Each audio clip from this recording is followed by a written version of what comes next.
The last two I've read are by Iain M. Banks. Iain Banks is famous. Wasp Factory. Sure. I've read Wasp Factory. I just know that he's famous. He basically... Yeah, I'm sure all his Wasp other Factory. books, all his non-sci-fi books, apparently he's Iain Banks. Okay. But then he did a pen name for the sci-fi series, and he went Iain M. Banks, and that was it. That was what he changed.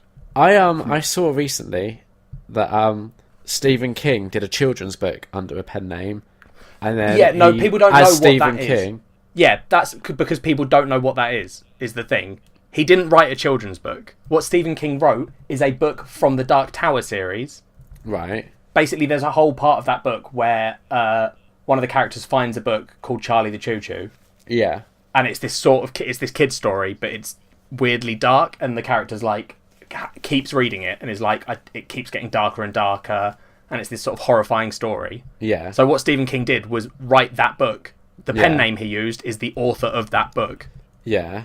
And then he rated it, and then everyone's like, "Oh, he rated his own work," and I'm like, "No. He rated his own work because it's part of the dark." It's like, I don't even care that he wrote his he rated it. What I care is like the thing on the cover that he said his blurb was, "If I were to write a children's book, it would be just like this," which is fucking genius. Yeah, right, cool. You weren't having a go. I'm so used to you hating the people I like, Liam. No. I was saying I thought that was amazing. Yeah, it is. I think sometimes, Jack, you jump to the wrong assumptions. Yeah, I do. I do make assumptions when you start talking. I also looked up Iain Banks, and he did do The Wasp Factory, and that is a book that I've read. Very good, Liam. Was it good? There's not many of them, so I'm gonna, I'm pleased when I find one. Yeah, it's alright. I think you should read it. Well, I've got quite a lot of books to get through before I can hit something non-sci-fi, because I'm reading a series that he wrote called The Culture, which is, I think, 8 books, maybe? But it's only like 256 pages. You could sneeze that out in like... I don't... No. One trip. No. Right, that's like me saying to you, Liam, why don't you just watch a Studio Ghibli film out of order?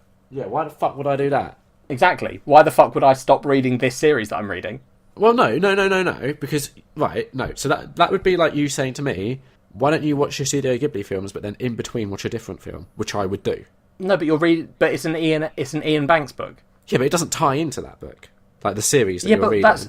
The way I read, Liam, I don't think you understand the way I read. No, I don't, clearly. It would be like you saying to me, for example, why don't you watch The Lord of the Rings, but between them, watch like one of Peter Jackson's earlier films, which I would have no issue with doing. Yeah, but here's the thing, Liam. Here's the thing that's different between books and films. I don't know, like you said, you haven't read many, so you might not realise this, right? I might With not. a film, Liam, yeah, I can sit down and an hour and a half later, or, sometimes 2 hours, maybe... If it's Lord of the Rings, it'll be 4.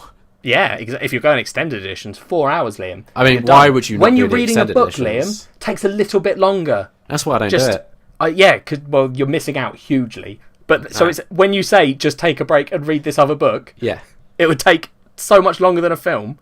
But also not really, because you've read like 6 books in the last 2 weeks. Yeah, and I'm when I start a series, I like. Again, this comes down to that issue I've got where I always rate things highly, or know most things. There are things I don't like. I'm aware of that. Mumblecore. Yeah, but like when I love something, I love it and think it's incredible. So giving some of these books 4 stars is hard for me. I have to talk myself into giving them 4 because I'm like, I enjoyed it, but I don't think I loved it as much as I liked that 5-star one. But maybe I did, but I can't give everything 5 stars. So here's something that I find very useful. Okay, that I'm gonna let you. Just listeners, real quick before Liam tells us this. I once taught this man to wipe his own arse, so I'm now getting advice back. Fantastic. And that's the beauty of the show, right? Is that it's a give and take relationship. Tell me your wisdom, oh mighty Liam. So on Letterboxd, where I keep all my like film thoughts, if you will. Yeah. I've done a list, right? Mm-hmm. And it's called Everything I've Watched and Reviewed Ranked. So what I've done, all 1,080 films I've watched in the last 4 years, I've put in a like roughish order. That's insane. So that way. Yeah, no. But that way, when I'm like, oh, I'm not too sure what to give this one, I go through my list. I'm like, well, I preferred it to that, but I didn't prefer it to this. So then you can start narrowing it down. No, I can't. So then you're like, insane. No, how is that insane? That makes perfect sense. How can I compare the Culture series to the Ancillary 3? You just get totally different. Mate. They're totally different, though. You just do it. So I can't rank them. I can't say one's better than the other. Nah, you can. No, I can't. If someone said to you which one is better, you would have an answer. I'd say read them both, you idiot.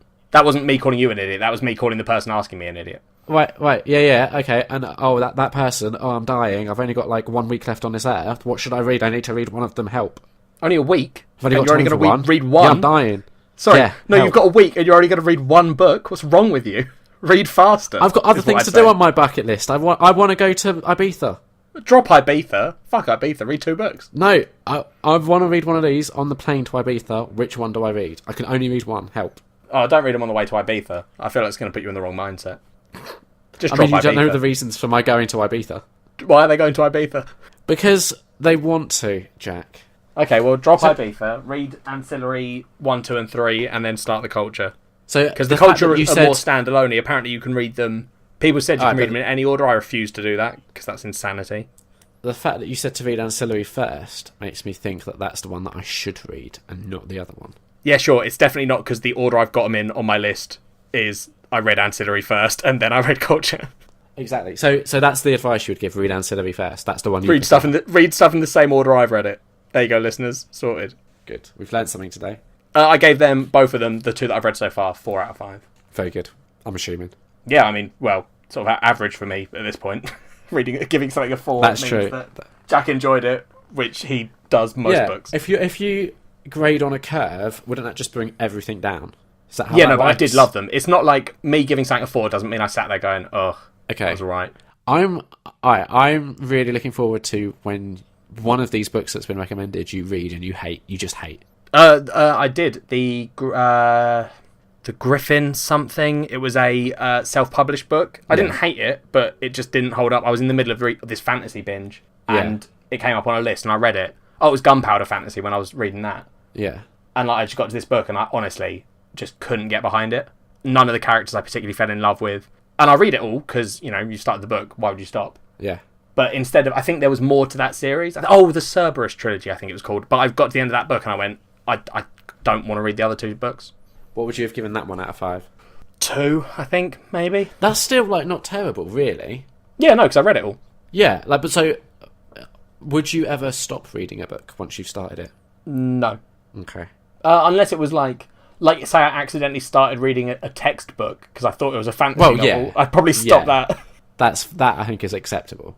But I'm looking at my bookshelf and there's nothing on there that I haven't read all of. And there's nothing on there that you wouldn't give a 1 out of 5.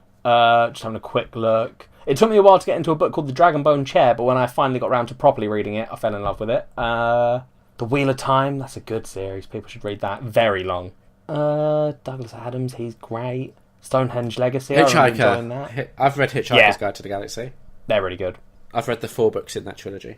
There is a book on my shelf that I haven't read. Which is? It's called Emperor, The Death of Kings. And the only reason I haven't read it is because I picked it up at a jumble sale once and didn't notice that it was book 11 in a series. Oh, so you got to read the first 10. Yeah, so I never got round to starting that. Wait a second. Go on.